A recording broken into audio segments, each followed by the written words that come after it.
Thank you for downloading this Brum Radio podcast. For more podcasts, visit brumradio.com. I'm Dave Massey. I'm joined on the telephone by Lucy Speed, who is coming to Birmingham as part of Steel Magnolias, which is a UK tour.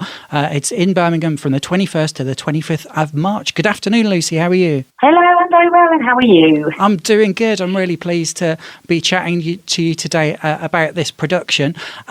Can you, where in the world do we find you at the moment when we're doing this pre-record? We're just about to start our week in Southend, which isn't very far from London, so we're all just filtering into the theatre now. So we've just come from Manchester, and last week we're in Parton. Have you performed in Birmingham on the stage yourself previously, or will this be your first time? Actually, I can't remember. Mm-hmm. I mean, I've been doing this now for 40 years, and I've done a few long tours. I can't really remember if I've done Birmingham, but I do come to Birmingham regularly because we record The Archers in Birmingham, of which I play Stella.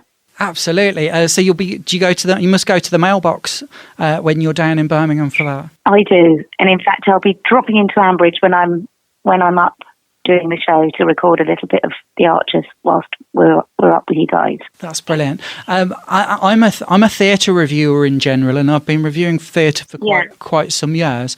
I have never seen Steel Magnolias as I've never seen the film, and I know very little about the story. So what can you tell me about it that I might discover when I come and see this production to review it? Well, firstly, it's a story that is based on the true life experience of the writer Robert Harling, who came into our rehearsals to tell us a bit about it and came to our first night in Richmond.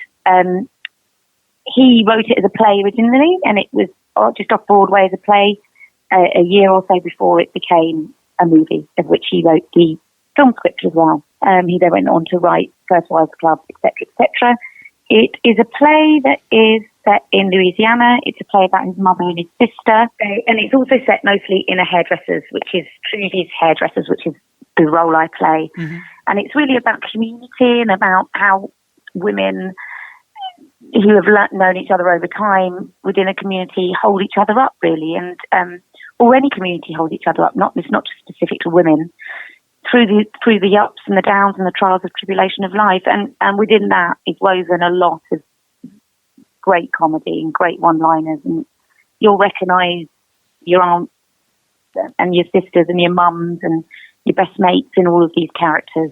So we've had a lot of people that haven't seen the movie in, thankfully, because it was a play first, and lots who have, and they've embraced it in exactly the same way. It has all the warmth and all the heart and all the comedy of the movie, and men in particular actually have really enjoyed it, so that's been lovely. And the role that you're playing was the role that Dolly Parton played in the film itself.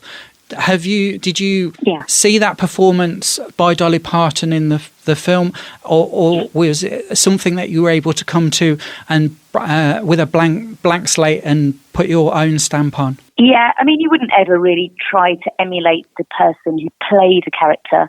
You just try and do the character that's in the play, if you see what I mean, mm-hmm. because it's a bit of a Pandora's box to try and do it as the actor that's done it before has done it. But in saying that, the part of Truvy is very much like Dolly Parton, so she was well cast in the movie for that, certainly. And it's all big hair, and she's obviously a Dolly Parton fan because our designer has put lots of pictures of Dolly everywhere, just to remind everybody. But no, I'm coming at it very much from addressing the character from how it was written, really, and listening to Robert's reminiscences about that person that he knew, that he's written about, and other women in his area and of that time and of that era.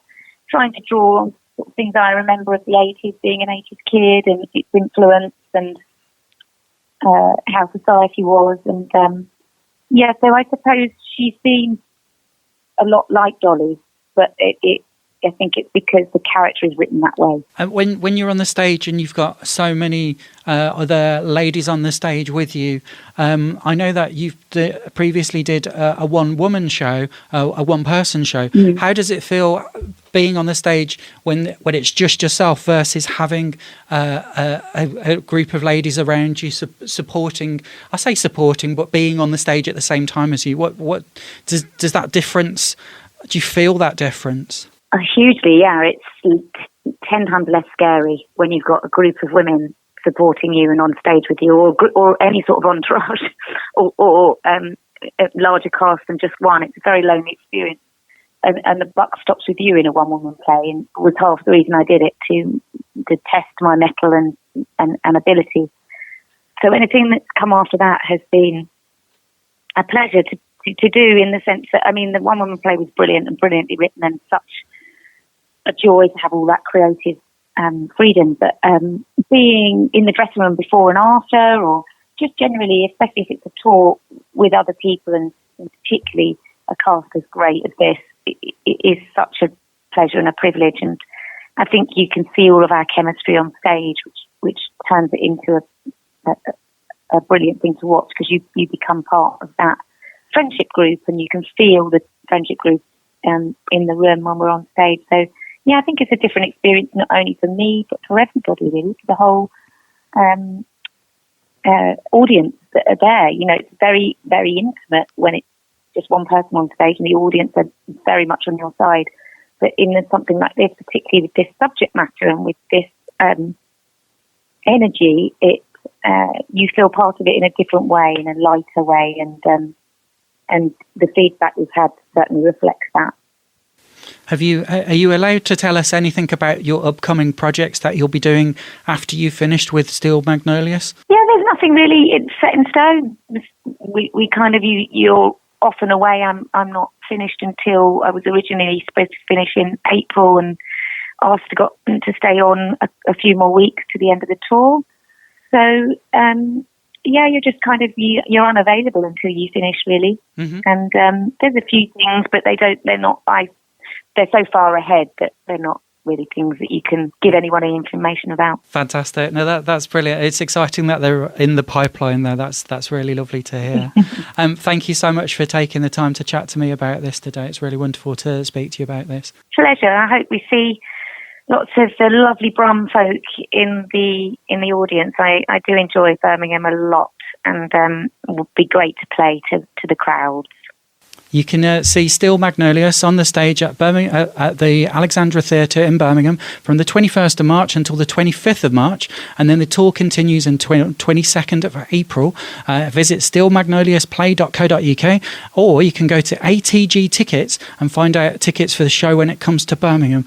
Lucy, thank you so much. Thank you for listening to this Brum Radio podcast. Don't forget to subscribe and rate us on your podcast app.